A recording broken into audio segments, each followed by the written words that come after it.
Good evening, guys. So it's May 3rd, and it's only May 3rd because it's 1:13 in the morning. Otherwise, I'm still running off of May 2nd. Well, Mike, what do you mean you're still running off May 2nd? Well, today is Sunday, or it was anyway. And as you guys know, we take Sundays off. So Ash and I, we woke up early, and we drove to Swift. Spent about 14 hours there, editing, uploading, and preparing YouTube videos. And then I drove back home. And I just got home, and it's 1 o'clock in the morning. So I'm too tired to sleep. I've already been up for 19 hours. So I guess we was just go to work. Well, Mike, what about Ashton? Ashton will be here in the morning, like every other normal person on the farm. So, but we're going to go Fendting. And the reason why we're going to do that is because she actually has a full load and she's ready to rock and roll. Where I ran my Johnny Popper out of phosphorus fertilizer there Saturday night, and I have to load before I can keep going. And obviously, I'm not calling anybody down at 1:15 in the morning. So if we want to go seeding, you guys, well, we're gonna have to use the outfit that is full. So let's go over here and fire this puppy up. All right. Hit our power on. Where's our power button? It's dark, I can't see. Right there. There it is. All right. We gotta let this tractor warm up. Let's do a bit of a walk around here, shall we? We'll have to do it again once we get the fans running so we can do our crank test. Just want to make sure there's nothing too crazy going on. I can see my breath out here. It's -1.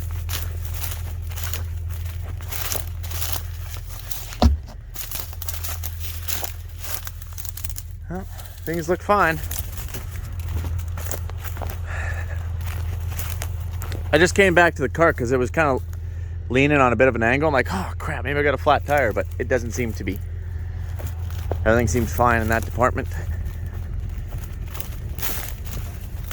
Holy crap, scared me for a second. Thought I saw a mouse run across the field. You guys know I'm terrified about those things.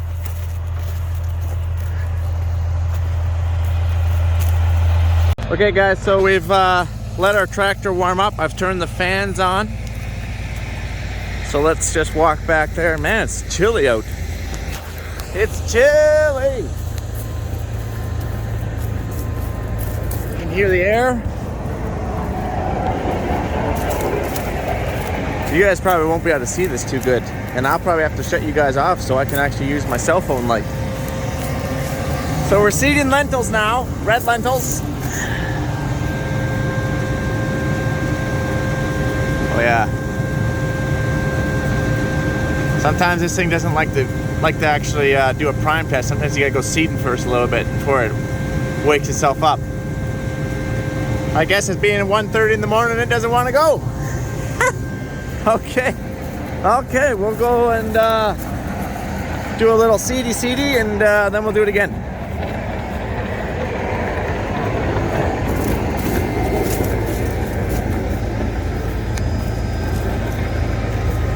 All right.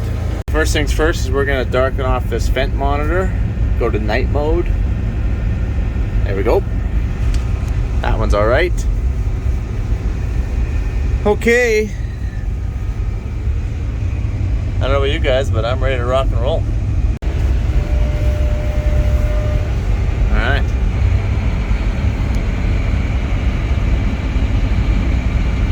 So you're engaged. Drill's going down. And we're seeding.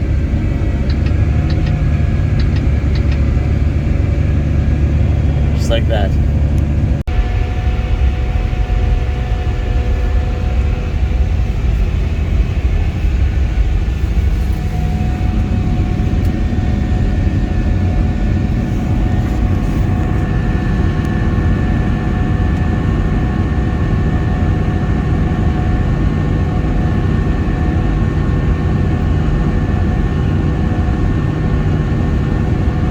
how that cart back there is leaning a little bit to the right? I think my tire's a little low. It'll be fine for this evening or night or morning or whatever we are, but tomorrow we might have to air it up a little bit. Sometimes they can go low.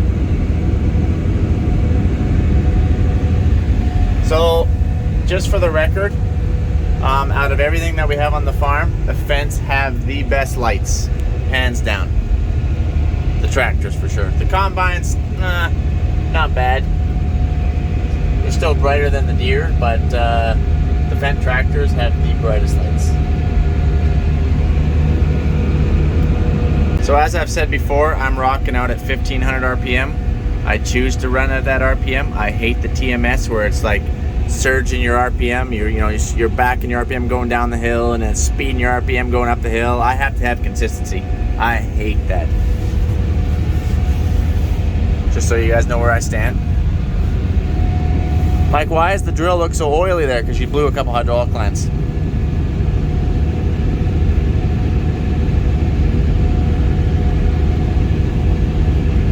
Mike, how come your mid-row banders aren't in the ground? Hey, good catch. Because we're not putting down nitrogen and sulfur.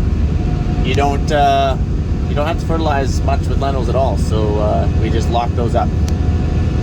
Okay guys, now we're gonna jump out and we'll go do our prime test here. Just want to make sure everything is working good. We did a little bit of seeding before we get all, I don't know, settled in, I guess you could say. I hear air. I'm just double checking to make sure we don't have any hoses popped out. Step on a tire here. I'm just looking across the drill. You don't want to see any hoses popped out. Okay, we're also trying to look for any lentils or anything on the hitch. I don't see anything. You're listening for air leaks.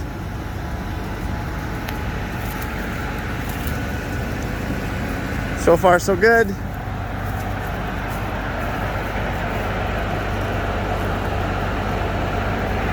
So far, so good.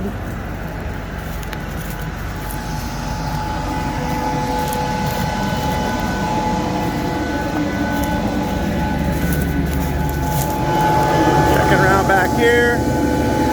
Around the fence. Okay.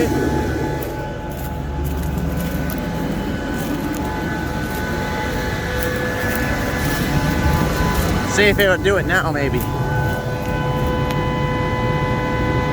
There it goes. Still sleepy.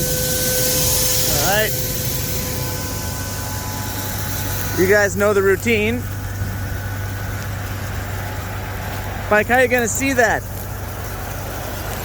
I'm gonna have to turn you guys off and turn on my flash. Okay, everything looks good, but you also want to look underneath to make sure we didn't lose any pins or any wheels or any shanks or any openers, or trying to go the whole length of the drill. Looks okay. All right. So, then I guess we're about to go seeding. But yeah, the Fendt lights are awesome. Can't beat them. All right, I'm cold. I'm gonna settle in for the rest of the night here. I got some questions. Isn't Ashley gonna be peeved when she comes out here in the morning and her cart's gonna be empty? Nah, I don't think that much, to be honest. She'll probably be more peeved that I didn't sleep. Well, Mike, how come you guys don't do this more often? Like, why don't you guys double shift all that equipment? You know, that works only in theory most times.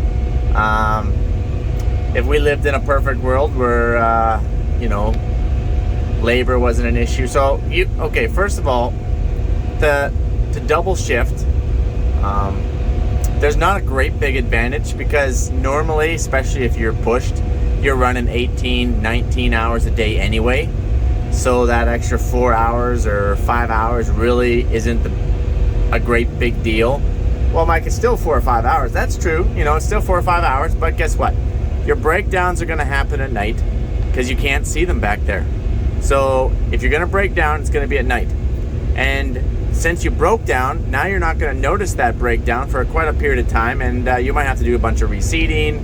Maybe you made the breakdown a lot worse than it could have been. You're also going to get stuck a lot more. When it's night, you can't see the mud nearly as good, and you're fatigued. So if you're fatigued, you're just not going to be on the ball. Well, Mike, obviously the night crew is going to still sleep during the day. That's true, but you know what? Our bodies weren't meant to go all night. They're actually designed to be in the sun, and we're just not nearly as alert at night as we are in the sun, in my experience. Now, I'm talking from experience here. I've ran 36, 40. The most hours I've ever ran without any sleep was 60 hours. That was back when I was like 18, 19 years old, when you don't need sleep. I'm now 35, and I do appreciate my sleep. In saying that, going back to double shifting the equipment, so that, again, you have to have double the labor. It's pretty difficult to find short-term labor, especially short-term with that kind of experience that you can run them at night. So you're going to have pretty experienced guys you're going to have to find for a night crew. Now you have to have a whole nother set of crew, which is only going to be temporarily. Why? Because you don't have enough work to keep that much crew, double your crew year-round. Again, now, the second thing is what happens when you get rain. So if you've taken on more land than what your seeders or drills can really operate, and you're literally just relying on double shifting, that will sometimes get you through a pinch. Mike, what do you mean a pinch? That will sometimes get you through, maybe you took on a bunch more land, but you don't have the income to come off that land yet, to buy extra equipment or whatever you might need. So you chose to go the cheaper route, which is okay. Try find some extra labor and double run that equipment, and that's fine. A lot of guys actually do that. We have never actually ran double shifting doing a night shift. We just normally run like 18, 19, 20 hours a day and catch 4 or 5 hours of sleep and then go back at it. But equally will run yourself down.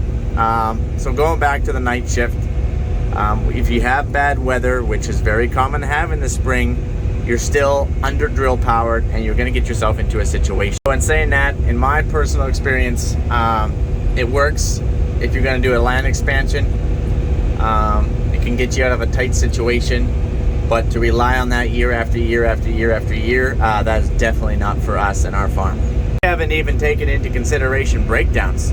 So say you're going to run one drill and you have double the land for that one drill can really do, or maybe not even, maybe you just have a third more, because you can't have double more if you're going to run that drill 18 hours a day normally anyway. So you're only going to get an extra 4 or 5 hours a day out of that drill, and so that has to be calculated in with your land, and then you're going to break down. It's just a matter of time. It's not a matter of if, it's just a matter of time. Everything breaks down. Doesn't matter what color it is, what make it is, it will break down.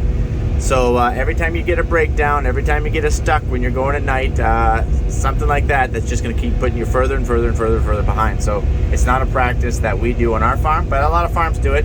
And again, what works for me might not work for them, and what works for them might not work for me. And you know what, guys? That's actually okay. Well, guys, it is now 3 a.m. We've just been seeding up a storm. I just got out, did a little walk around, checked everything. I would have taken you guys with me, but you really can't see, so.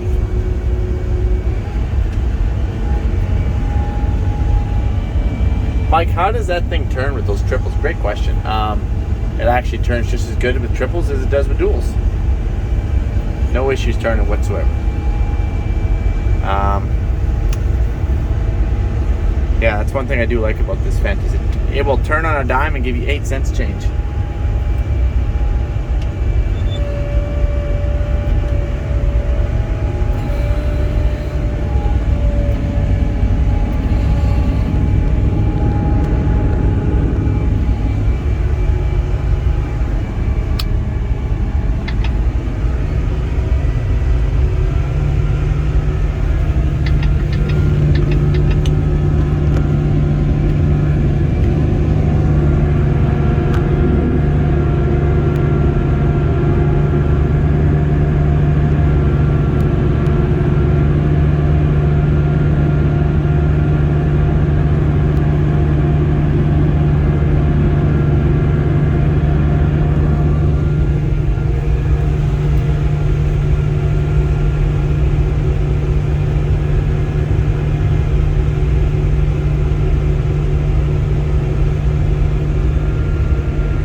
chewing away.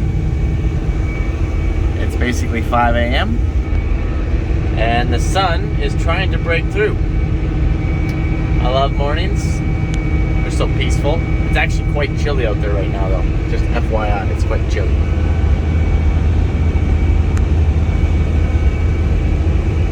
So yeah, we're seeing red lentils, just in case you're wondering. Okay, so it's about 5:15. Starting to see enough light now, we can do another check.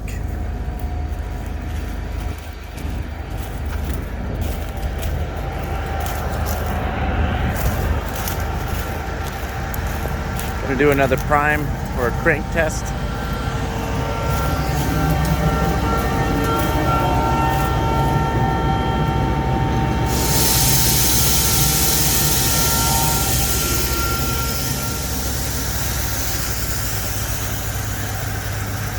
Just barely can see, I guess. I'm seeing some lentils there, you guys can't see it. Okay, I'm gonna check. Whew, it's like -4 out here. So everything looks good under the drill. Whew, we just want to make sure our inoculant isn't bridging up. So I shut the fans off.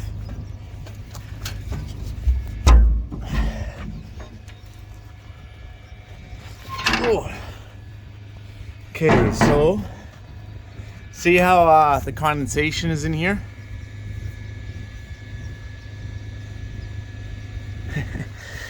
So I'm gonna grab the broom and push all that down. Means I just have to run up here.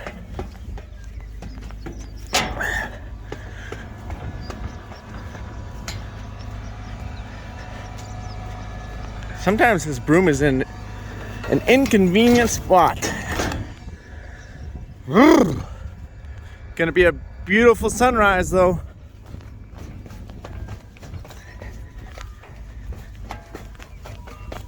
All right.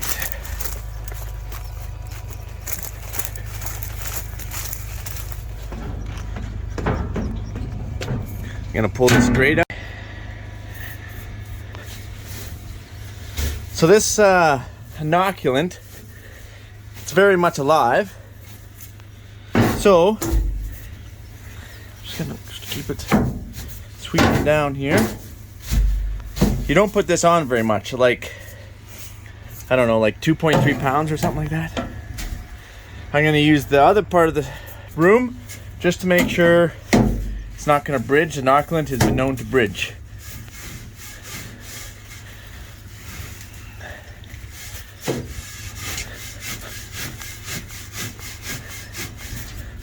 We're good. Think we're good, you guys. Okay, I put the grate back in. I actually pushed it down quite a bit more, made a little pile right down there. So we're good to go. Remember, inoculant is only used for pulses. There we go. I'm gonna go put our broom back. But while we're up here, we should take a look and see what we got for product. It's getting low. We do have cameras in our tanks. I can see from the tractor. Doesn't hurt to take a double check though. And this one drains into that big one. Okay. These ones are still full. This is their floss. It's getting a little sticky, isn't it? I have to bang some of that stuff down too in a little bit. The reason why is because that stuff hasn't been ran empty in a long time. And that will happen if you don't actually run your hopper out from time to time. It's gonna be beautiful, guys. I don't know if you guys can see it. You probably can't. Maybe I have to get closer to the tractor. But there's actually frost kind of glistening off this stubble.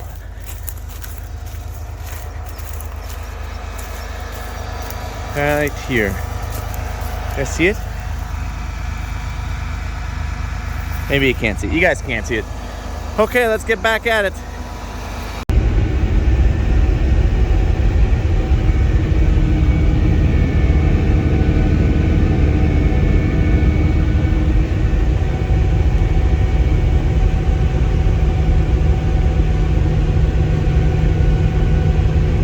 It's 5:30 and that's sun is getting dang close.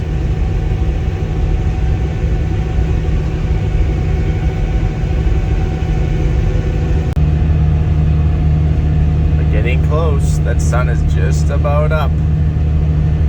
It is 5:46.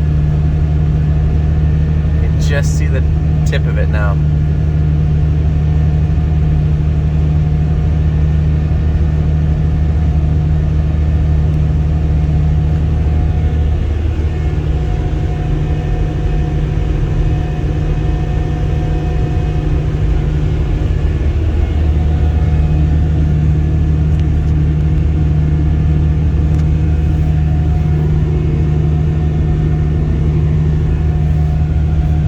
I can just see it right there, right there. All right, guys,